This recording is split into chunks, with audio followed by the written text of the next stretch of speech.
We always say that there's a fine line between a guard and an inmate. It's really a fine line. And in Atlanta, they beat your ass real quick. Hi, I'm Larry Lawton, America's biggest jewel thief. Join me as I walk you through my past robberies, how I planned them, executed them, and ultimately got caught. I'm going to show you how we did things in prison, like making a tattoo gun, making wine, making white lightning.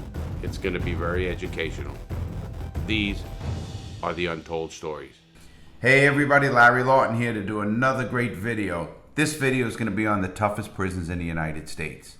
But before I get started, please check out my program on Patreon. It's patreon.com/Larry Lawton Jewel Thief, or go to YouTube right here. Check out our program here and join. Or also, please join Larry Lawton's Action Crew.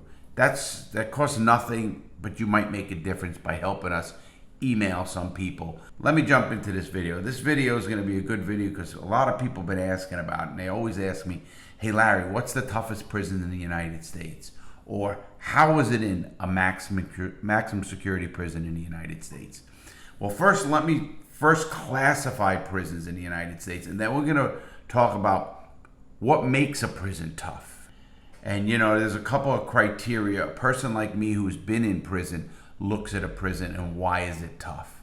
You know, you can get along with people, but you might not be able to get along with the guards and the staff at a prison, and that might make it tough.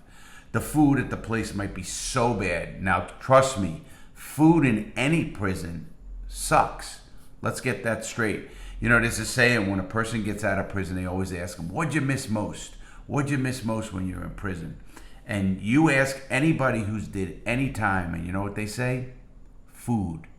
They don't say sex. You'd think, oh, you miss a woman or something of that nature, but no, it's food, because the food in prison is just terrible. It's the worst of the worst. They feed inmates on literally pennies on the day, breaking down to like 50 cents a day per inmate. That's a fact. That's not just look it up. You could look it up. And private prisons are worse. The private prison industry, to me, it should be abolished.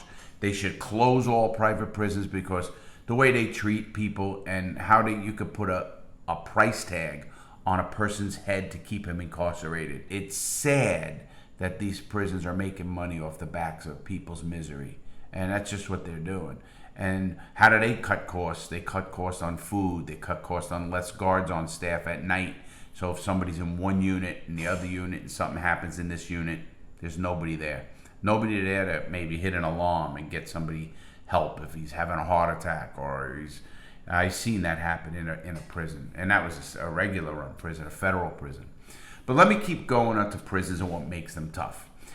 Is it the gang activity in that prison? Is it the assaults in that prison? Is it the conditions? Is it an old prison? Is it dirty? Is it a prison that you can't, get any medical care at? Or is it the staff? Is the staff so bad that they beat you? Well, let me classify the prisons I was at. I was in a maximum security prison, and I was in a medium security prison. I never made it to a low security prison, or what they call a camp, which has no fence around it at all. And obviously we have in the United States, in the federal system, we have what they call holdovers, or FDCs, federal detention centers.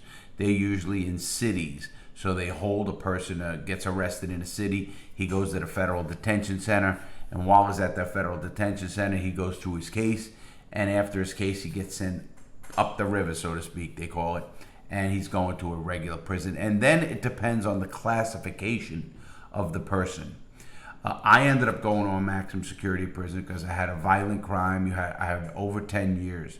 And now, matter of fact, young people out there, I want you to pay attention to this. If you have over a 5-year sentence and you're under 25, they're going to put you in a maximum security prison because they consider you a higher risk inmate just because of your age. As wrong as it is, that's what they're going to do. Now, let me keep going on the prisons and what's the toughest prison, what I thought made a tough prison. I was in a couple of maximum security prisons. I was in Lewisburg, just through the holdover in Lewisburg. I was in USP Atlanta, and I was there for a couple of years. And I was also in Edgefield, South Carolina. Now, you're going to say, which one's the worst? Atlanta, United States Penitentiary Atlanta, was built in 1903. 1903. 40-foot walls, the gun towers. The wall is 3 feet thick, 40 feet high, and 20 feet underground. Old, rats, cockroaches, the dirt, oldness of the prison was rusted out.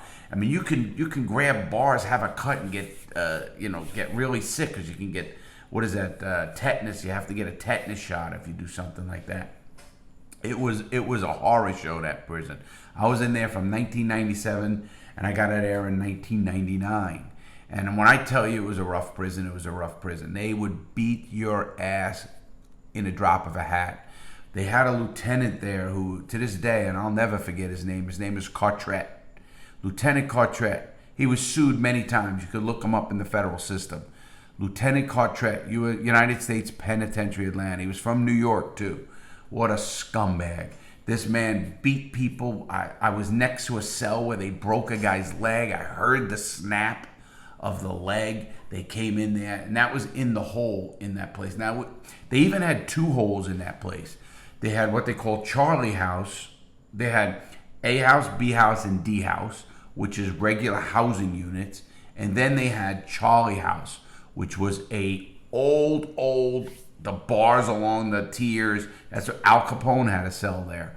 And Charlie House was part of the whole when I was there. They also had, well, you want to call it the newer part of the prison, down near the gymnasium in that area, back down that end of the prison system. They had a holdover where inmates would be coming. It's a major holdover on the East Coast, and a lot of inmates go through that. And once they go through Atlanta holdover, they'll never in their life want to go to Atlanta. Everybody who's ever been there says, man, it's the worst place I've ever been. Well, I used to tell them, yeah, you think that's bad? Go in the prison. It's worse. And the way they treat you is really, really bad. The food sucked. I was in the kitchen. When I worked in the kitchen, they had meat from Desert Storm, 1992. This is in 1997. They had Desert Storm meat. And, matter of fact, I remember eating a hamburger. And you'd think, oh, hamburger day, it's a big day. You want a hamburger. That's all a big deal in prison. And I bit into a hamburger, and I chipped a tooth. It was the worst. It was bone in the meat. And it was because it scraped from the worst part of the cow. And let me tell you something. I never ate meat for a year. Didn't eat meat for a whole year after that incident because the meat was just... I even get nauseated thinking about it right now. And I really do. And that was one of the worst prisons I was in. Also, Edgefield. And Edgefield was, I call that the trickery prison. That was a new prison that was built in Edgefield, South Carolina. Matter of fact, guess what? Old Senator Strom Thurmond owned the land and leased it back to the Bureau of Prisons. Talk about kickbacks and all the crap that goes on in Congress. Well, anyway, this prison in Edgefield, California, brand new, looked good, didn't have the 40-foot walls. It had multiple fences going around the whole prison, double fences, double barbed wires, all of that, sensors on the fence, the whole works. But the way they treated you there, that's the prison that LaManna was at. A piece of garbage warden that knew my name and he wanted to get me. And that's a prison they killed 3 of my friends at. Killed medically. 3 of my friends were killed there. Numerous stabbings. Both of those prisons had stabbings and murders and overdoses and the stuff you're going to hear about in most prisons. And it got bad, and it was bad. Edgefield had worse guards and worse administrative staff. They had a guy named Brawley, who was first he was my unit manager or counsel or case manager, then he became the unit manager.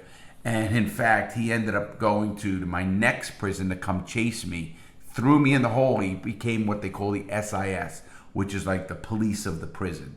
Literally the cops of the cops and the cops of the inmates. They investigate cop corruption and everything that goes on in a prison. It's called SIS. Well, that's how bad they were. It depends on who runs a prison that really makes it bad. And in the staff end of it. Now, as far as the inmate end of it, what I found at Atlanta, United States Penitentiary in Atlanta, we had a lot of convicts. Now, there's a difference between a convict and an inmate. A convict is a guy who's stand-up dude, doesn't cow to the system. He's not a rat. He won't be a do-boy for the prison and do everything they say. And he's a convict. He's a stand-up guy. Then you have inmates. Inmates kind of like a little weasels, kind of like a weasel person. He's an inmate. Not all of them are like that, but you don't know if the guy's a real convict. I was known in the prison system as a convict, a guy who was a stand-up guy. So Atlanta had a lot of stand-up guys, a lot of convicts. We didn't even have a black-white issue there. You're gonna have your gangs. You're gonna have your blacks are controlling this, whites are controlling this, Hispanics are controlling this, and that's normal in every prison. But you really stuck together. I mean, yeah, each group had their own shot call, as they call him. The guy who's a shot caller runs that group, if you want to call it. And in Atlanta, but you didn't see the hate on each other. We really stuck together in Atlanta, more against the prison or against the institution itself or what they do to people. Now, in Edgefield, there were a lot of convicts there, but there were a lot more interracial gang stuff, also in the gang stuff. I mean, I saw 2 white gangs fighting each other. I saw 2 black gangs fighting each other. Hispanic and black fighting each other. More so in Edgefield, South Carolina. I got put in a hole in that place for 11 months straight for fighting the deaths of 3 of my friends for writing that article. And it's what's wrong with the system, because there's no way to voice your opinion in the right way without either getting beaten, which I was beaten. I was beaten, strapped down naked, and tortured in Edgefield. Literally, strapped down naked, beaten, bloody, beaten, strapped down naked, and peed on. Peed on by guards. I was in the hole for 11 straight months at Atlanta. One of the biggest scum holes, not Atlanta, in Edgefield, South Carolina. I was beaten in Atlanta too. I mean, don't get me wrong, some of these guards are just sadistic. It's really a fine line. We always say that there's a fine line between a guard and an inmate. It's really a fine line. And in Atlanta, they beat your ass real quick. Cartret and that crew, they had a whole crew there at that time. It's funny, by the time I was getting out of prison and near the end of my prison sentence, I heard through the grapevine. I remember I went there in 1979 to 1999.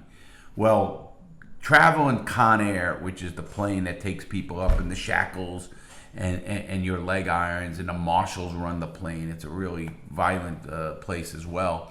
I heard a rumor that Cartret found God and after being sued, and he's come clean with all of his issues and whatever it was with beating people. I don't know if it's true. I hope it was true. Because that man was the devil. I mean, I don't know if it is true, but that man was the devil. And him and then Lamanna, who the warden at Edgefield, was really bad.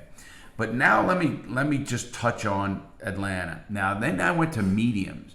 Well, we had a lot of gang problems in some medium security facilities. Now, a maximum security facility holds murderers and very high-end people.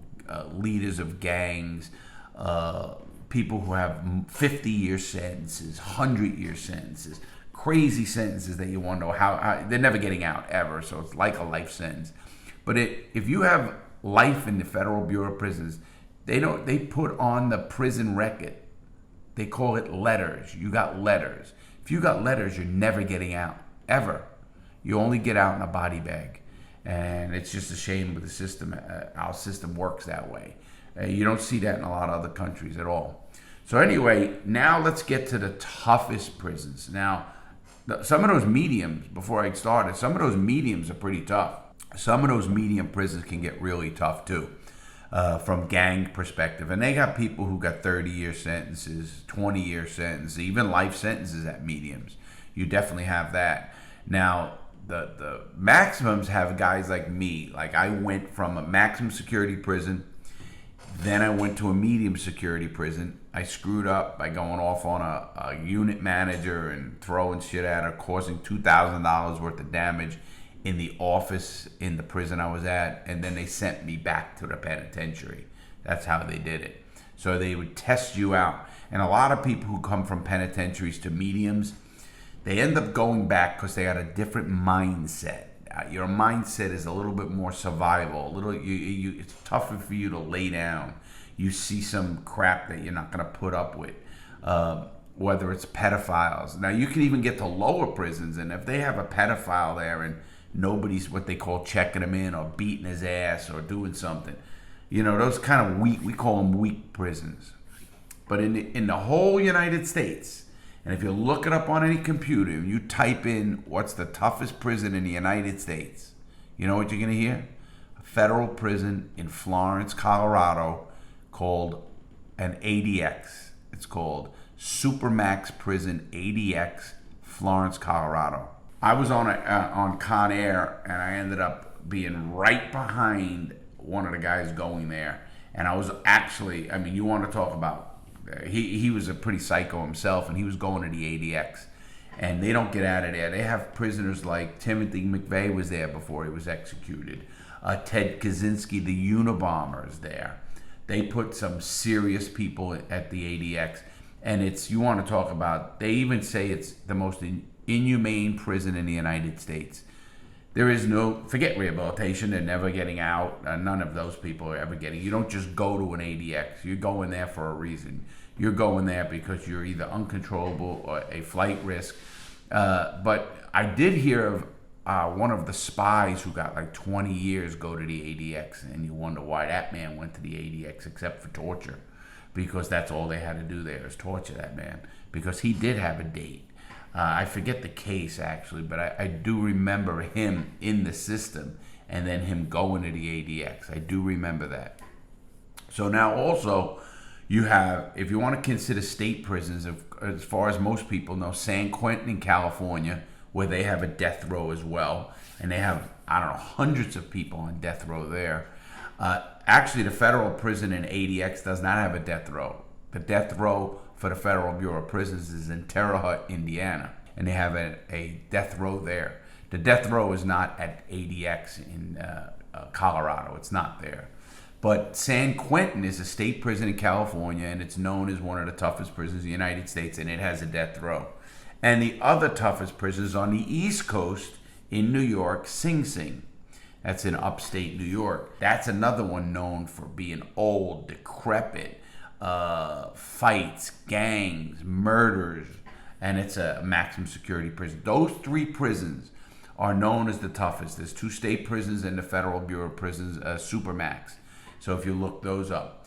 But the prisons I was in, when I was in prison, USP Atlanta was known within the inmates, within the convicts, within the people who mattered in my world, was USP Atlanta was the worst of the worst back then. They had, they went through their stuff. Atlanta was taken over by the Cubans in 1986. Literally taken over. The whole prison was taken over. And they had the National Guard surround that prison. Think of that, the National Guard. Now this is a prison with 40-foot walls, 20-foot underground, gun towers, and they still had the National Guard surround the whole prison. After the Cubans from the Freedom Flotilla back in 1980, they ended up taking over the prison in USP Atlanta. United States Penitentiary Atlanta, when I was there, was one of the worst prisons in the country. And it was worse because of its decrepitness, the oldness, the way the guard, the lieutenant there, and the guards beat your ass with a drop of a hat. It was so bad they had a warden come in there named Willie Scott. Talk about a memory. I'll never forget that name, Willie Scott. Big Willie Scott. Look him up. I'm sure he's on the internet, so I never did, but look him up. Willie Scott was a big old black guy, and they called him a troubleshooting warden. His job was to go around to prisons that were out of control, and he would clean them up. He had authority to totally take out any inmate out of that prison that night, put him on a bus and transfer him that night without going to the region. How the Bureau of Prisons works is they have the head of the Bureau of Prisons in Washington, D.C.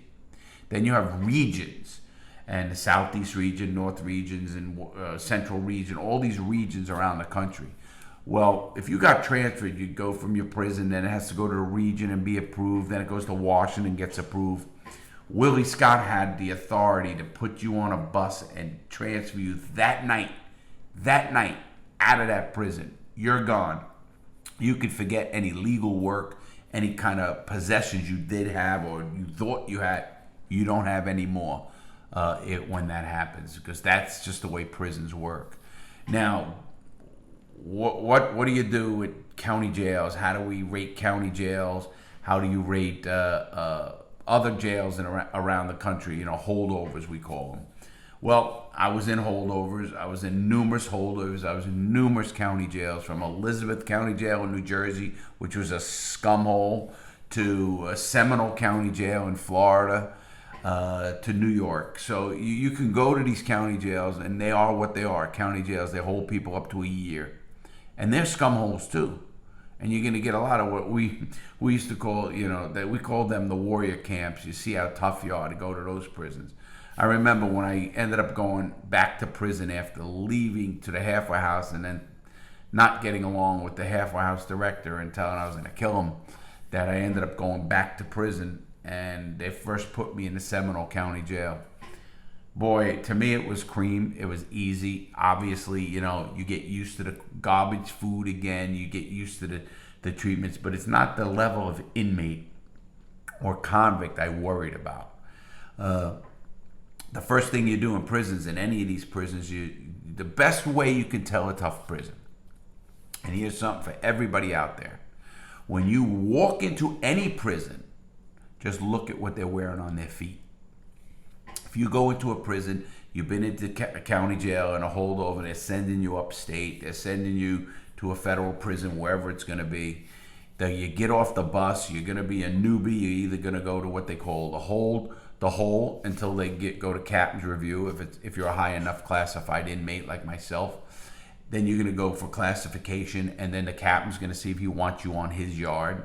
But if you just get on the yard and you got your bedroll and you walk into the unit, the first thing you got to do is look at what people are wearing on their feet. Are they wearing boots and sneakers at 9 at night before count? Be careful. People are waiting for it to jump off at any time. Anytime. They're waiting for someone to stab somebody, a riot to jump off, something like that. If people are walking around with their flip-flops, their shower shoes, and they're joking around and they're old buddies, I'm not worried about this prison. This is just going to be a jerk-off prison where I can, okay, I got it. Yeah, I get you, you are. Watch the prison where they're walking around with their sneakers and their boots, because then something's going to go. People know what's going to happen. It's time. Something's going to jump off at any time. And I've seen that happen in medium security prisons, that you'll watch everybody walking around with their boots on or their sneakers. Something's not right. Your hackles go up. You get a weird feeling. It's amazing how you get a sixth sense when you've been in prison, because you know what's going to happen. You could feel tension. I could feel tension. But that's what happens. So that's the toughest prisons in the United States, the ones you feel the tension.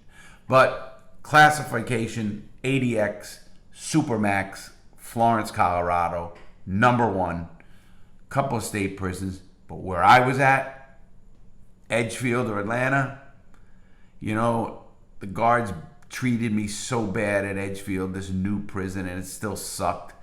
Atlanta was a wild ride, and I was pretty new in the system at that time, and I survived a rough ride. And it was just two prisons that are neck and neck. And if I had to rate one, if I had to go back to one of those prisons, first of all, I wouldn't go back. I don't know what I would do, but I wouldn't go back to one of those prisons. I'm never going to go to prison as it is, but I understand why people say I'll never go to prison again. Because once you've been there and once you've been through what I've been through, you're never going to want to go to prison in your life. And it's just because, especially when you see the good of people out here like you guys here on this channel. So anyway, I'm going to give those two prisons a tie. I know, a tie. Atlanta, Edgefield. Atlanta, Edgefield. Atlanta, Edgefield. Two of the worst prisons in the Federal Bureau of Prisons. And that's when I was there. I don't know how they are now. I still know they suck. But there's other penitentiaries that I hear are just as bad or worse now. So I'm not sure what's going on in that range. But as far as when I was in, those were the worst. I hope you liked what I talked about. I hope you understand prison is not for the faint of heart. And please don't go to prison. Make good choices. You don't need to be there. Nobody needs to be there. They really don't. Just make some good choices out there. Keep supporting us because we're going to make changes. We got a lot of great videos coming out. Expert Thief is coming out right now with me Saturday. Him and I, we're going to be collaborating on GTA. And we're going to do a video on that. And the cooking show is starting. So stay tuned. I'm getting in my RV in a couple of weeks and going on the road. The guests will be coming. A whole bunch of coming here, everybody, from a podcast to the cooking show. So stay tuned. Thanks for being a member or thanks for being a subscriber on my channel. And if you're not a subscriber, please subscribe. And everybody, thanks for your support. You know it means a lot to me. It really does. It means a lot to everybody here. We're working hard to give you guys what you want. And I hope you like this part of the video as well. Thanks for everybody. Have a great day. Stay straight. Stay safe. Make good choices. Have a good one.